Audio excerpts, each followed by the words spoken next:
जय हिंद दोस्तों, कैसे हैं आप सब। उम्मीद करता हूँ बढ़िया होंगे। तो इस वीडियो में देखने वाले हैं क्वेश्चन नंबर 29 सैम्पल पर जो हम सॉल्व कर रहे थे। ठीक है, तो चलो देखते हैं उसका पहला part. P and P B are tangent drawn to a circle of centre O from external point P. ठीक है, जैसे कि हम देख सकते हैं। और इसमें एक थोड़ा कंस्ट्रक्शन कर लो भाई, ऐसे मिला लो इसको। ठीक है, बाकी जरूरत पड़ने वाली chord A B and makes angle 30 degree. ठीक है, क्या बोला, chord A B chord makes angle 30 degree with the radius of point of contact. ठीक है भाई, ये बोला, ये के साथ पॉइंट ऑफ कांटेक्ट ये कॉर्ड ए बी रही है, तो ये एंगल क्या बता रहा है, ये 30 बता रहा है। ठीक भाई, मान लिया, चल आगे बढ़। लेंथ बता रहा है इसकी 6 है ए बी की। ठीक है, 6 cm। एंड बोला final length of P A की लेंथ बता रहा है। अब बोल रहा है ओ ए की लेंथ बता दे। ठीक भाई, बता देंगे। ठीक, चलाओ। फिगर हम यही वाला इस्तेमाल करते हैं यार। we're not going to draw figure again. Okay, so according to the question we have given as angle OAB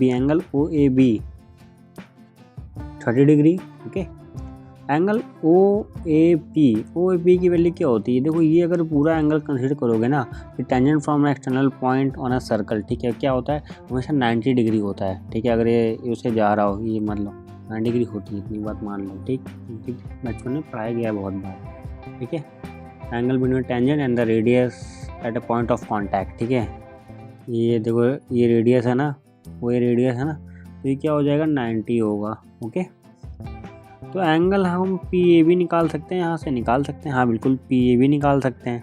ये पी ए भी कैसे निकाल सकते हैं, देखो ये टोटल पूरा 90 है, ये 30 है, तो ये कितना बचा, 60। कैसे बचेगा, तो 90 में से हम क्या 30 माइनस कर देंगे, तो वी गेट 60। ठीक है, as A P A B. हाँ, पी ए बी। ठीक है, and now we know that A P equal to B P है। क्यों, tangent from external point to a circle. Okay, हाँ ठीक, समझ में। देखो अब क्या है, एंगल्स देखो इक्वल है, क्या बोलते हैं, देखो angle opposite to equal sides of a triangle. ठीक है, उससे हम क्या बोल सकते हैं कि ये क्या हो गया, जब ए पी और ए पी इक्वल हुआ।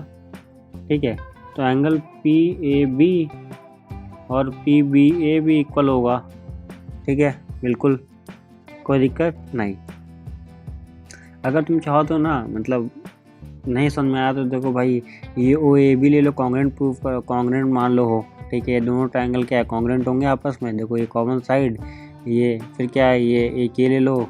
ठीक है, और साथ में हम क्या ले सकते हैं, ये कॉर्ड है तो ये बाइसेक्टर बन जाएगा। तो भाई एस एस एस से भी बोल सकते हैं। मैं मतलब किससे बोल सकता हूँ, कॉन्ग्रेंसी अगर मुझे प्रूफ करनी है, देखो रीडर्स तो बिल्कुल बराबर होगा, मतलब ये कॉमन हो जाएगा। और ये पर्टिकुलर बाइसेक्टर है, मान लो हमने मांगा, तो इससे हम क्या मान सकते हैं, मतलब वो तो बात की बात रही, उस पर हमें ध्यान देना भी नहीं है। ठीक है, हम ये कॉन्ग्रेंसी प्रूव कर सकते हैं। ठीक,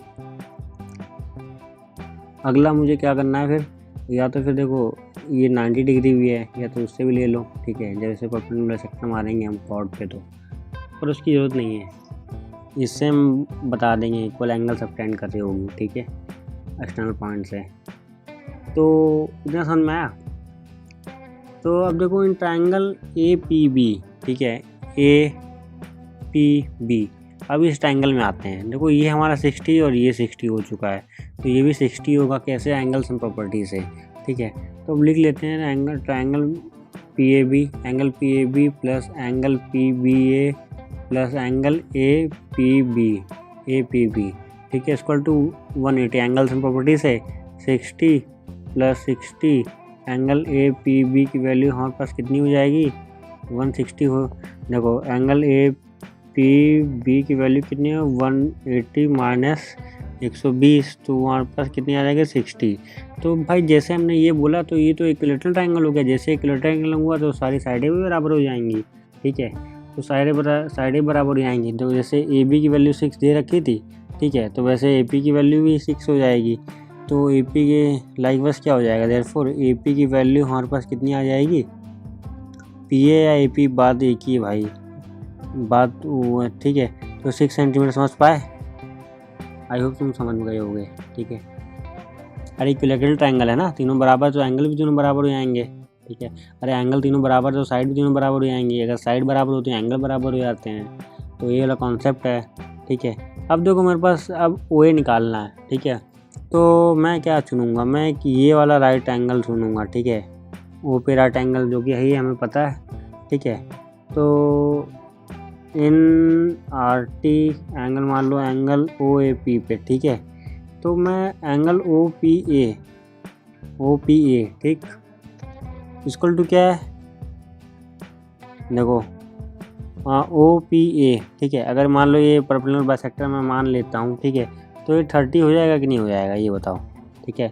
ओ पी ए, ठीक, कोई दिक्कत। तो tan 30 की वैल्यू अगर मैं इस पर लिखना चाहूँ तो tan 30 परपेंडिकुलर अपॉन बेस, ठीक। तो इसके हिसाब से क्या हो जाएगा, परपेंडिकुलर, तो परपेंडिकुलर ओ ए हो जाएगा, अपॉन बेस क्या हो जाएगा, ए पी हो जाएगा। तो tan 30 की वैल्यू 1/√3, ठीक है।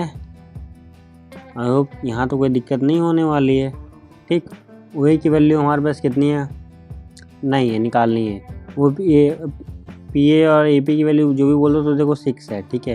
यहाँ 6 तो उधर गया, तो 6√3, ठीक है भाई। इसको और काटना पीटना वो ऊपर जो शूट करना कर सकते हो। देखो तो 2√3 आएगा, कैसे मैंने बोल दिया, ठीक है। इतनी आसानी से, थोड़ी सी प्रैक्टिस से तुम भी बोल सकते हो, ज़्यादा प्रैक्टिस जरूरत नहीं है। 2 × 3, तो अब 3 को क्या लिख सकते हैं, तो √3 × √3, √3 से काटा तो एक बचा, ठीक है। तो 2 × √3 बच गया, ये रहा हमारा आंसर, ठीक। कोई दिक्कत नहीं, इसमें कोई दिक्कत नहीं है। तो देखो इसका एक सेकंड पार्ट भी दिया हुआ है, तो क्यों ना मैं उसको अगले वीडियो में बता दूं, ठीक। क्योंकि ऑलरेडी 7 मिनट से वीडियो हो रहा है लंबा, और हमारा यही सोचना रहता है कि हम 7 से कम रखें, 6-7 मैक्सिमम वीडियो तक जाए, इससे ज़्यादा ना जाए, ओके। तो मिलते हैं अगली वीडियो में, उसके पार्ट सेकंड में। Stay tune, okay, bye.